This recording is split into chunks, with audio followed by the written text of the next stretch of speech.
Sir मैं एक बार बता देता हूँ। मेरा नाम डॉक्टर अरुण कुमार है, आपने सुना है। मेरा घर लमदीरी, टोला लवरचक, थाना मटियानी, जिला बेगूसराय। जिनको नहीं मालूम है उनके लिए मैंने ये अपना पता बता दिया। मेरी प्रारंभिक शिक्षा दीक्षा गांव से हुई। कुछ लोग मुझ पर आरोप लगाते हैं। कुछ दिन पहले ही एक व्यक्ति ने मुझसे पूछा, सर मैं अपने मन की बात आपसे शेयर करूंगा, इसलिए थोड़ा मैं आपसे सहयोग चाहता हूँ। जनाब आप तो एयर कंडीशन में रहने वाले हैं, आप गाँव से हूँ और मैंने घोड़े पर बैठ के पढ़ाई शुरू की अपने गांव में। मेरे घर के बगल में मेरे परिवार के द्वारा ही बनाया गया था एक प्राथमिक विद्यालय। 5वीं कक्षा तक घोड़े पर ही बैठ के मैंने पढ़ाई की। फिर मैं रामदेवी हाई स्कूल से मैंने मैट्रिक की परीक्षा की। मैं इसलिए बोल रहा हूँ कि घोड़े पर बैठ कर के लोग कहते हैं कि आप तो आए एयर कंडीशन से, इसलिए मैं ये शब्द इस्तेमाल कर अपने घर से। और जो रामदेवी का हाई स्कूल है जिस टोले में, वहां जाने में करीब 1 किलोमीटर की दूरी है।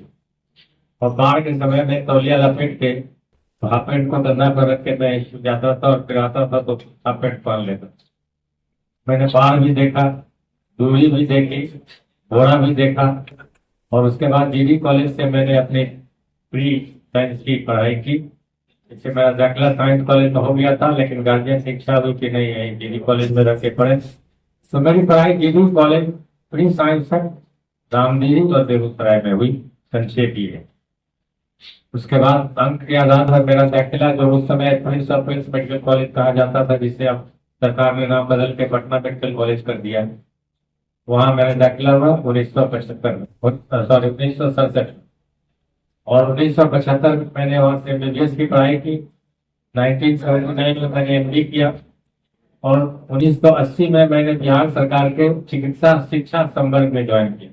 मैं प्रैक्टिस में नहीं गया, उस समय 2 संवर्ग चलता था, हेल्थ कार्डर और मेडिकल एजुकेशन कार्डर। तो मेडिकल एजुकेशन में मैं गया और मगध मेडिकल कॉलेज गया, नालंदा मेडिकल कॉलेज पटना, दोनों मिला के मैंने 5 साल की सेवा दी। और 2004 में इंदिरा गांधी आरोग्य संस्थान में प्रोफेसर की रिक्ति निकली थी। मैंने इंटरव्यू किया, मेरा सिलेक्शन हुआ तो मैंने ऐच्छिक सेवानिवृत्ति ले ली, क्योंकि वो स्वायत्त शासित बेगूसराय वासियों के लिए मैंने कुछ क्षण का गर्व जरूर लाया कि उस पूरे चयन प्रक्रिया में दिल्ली में एकमात्र मेरा नाम चयनित हुआ। बिहार में तो जहां तक योग्यता का प्रश्न है, मैं घमंड नहीं करता हूं, लेकिन मुझे गर्व है। और इसलिए गर्व है कि मैं बिहार से निकल के, गांव से निकल के, मेरे माता पिता ने मुझे पढ़ने का मौका दिया। अगर उन्होंने मेरे लिए, मेरे फादर शिक्षक, लेकिन उनकी ख्वाहिश जो इंडिया के स्पेलिंग नहीं लिख सकते, तो ये कौन सी शिक्षा देंगे भाई? तो शिक्षा पर सबसे पहला जोर है। और आप सभी जानते हैं कि जब बच्चे शिक्षित होंगे, अभी तक कोई बात करते हैं आरक्षण की, तो अभी तो कोई 10th पास नहीं कर रहा है। जिस सब्जेक्ट को आरक्षण देना चाहता है उसका सर्वे कराइए, कितने तक बच्चे उनका 10th और प्लस 12 कर रहे हैं। तो अगर पढ़ेंगे नहीं तो क्या करेंगे? प्रेस कॉन्फ्रेंस तो रखने का उद्देश्य था कि आप सबों से मिलना और आपके माध्यम से, आपके सहयोग से जनता तक अपनी बात और अपनी आवाज पहुंचाना, ये उद्देश्य मूल रूप से था। एक परिचय हुआ आपसे मेरा, आप भी जाने कि कौन उम्मीदवार है, और जनता को आपके माध्यम से, जो कि आपको लोग देखते हैं सुनते हैं, आपकी पहुंच हमसे ज्यादा है, तो आपके माध्यम से हम जनता तक अपनी बात और अपने विचार और अपने पार्टी के विचार पहुंचाना चाहते हैं। मटियानी में जैसा मैंने अभी उससे पहले कहा, प्राथमिकताएं हमारी जो पार्टी के हैं वो तो रहेंगी ही।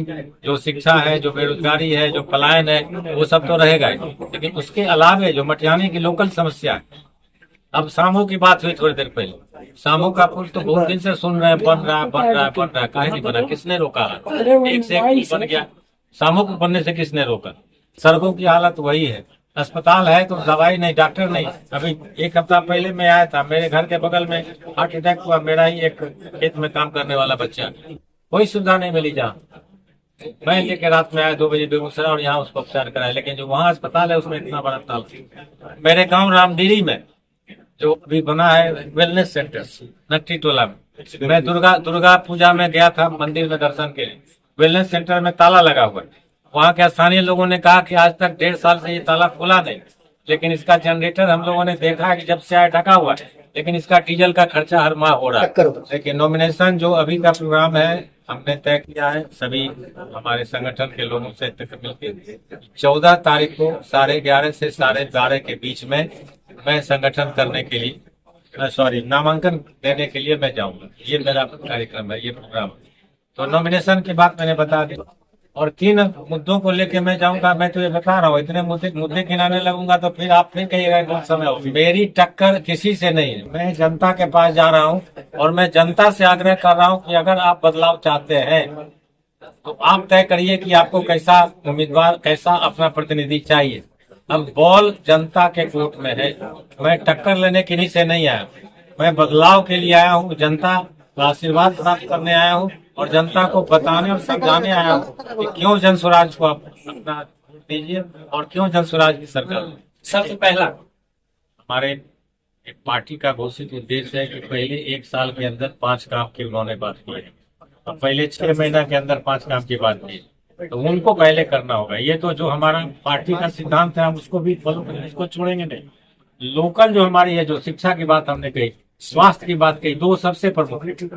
फिर आगे चल के हमारे जो बाढ़ की समस्या, जो मैंने पहले बताया, जो कटाव की समस्या है, जो क्षेत्र आलू पड़ गया, आज बरसों से वो बेकार पड़ा हुआ है, जौवा और कास उसमें उगा हुआ है, उसको कैसे खेती योग्य बनाया जाए, किसानों का कैसे स्तर ऊंचा किया जाए, इन सबों पर धीरे धीरे करें। देखिए, मैं आपसे बड़ी विनम्रता पूर्वक और ईमानदारी से कर रहा हूँ, समस्याएं मुझे सब मालूम है, इसलिए मैं इस रोग को बड़ी विनम्रता से खारिज कर रहा हूँ, मुझे मालूम है।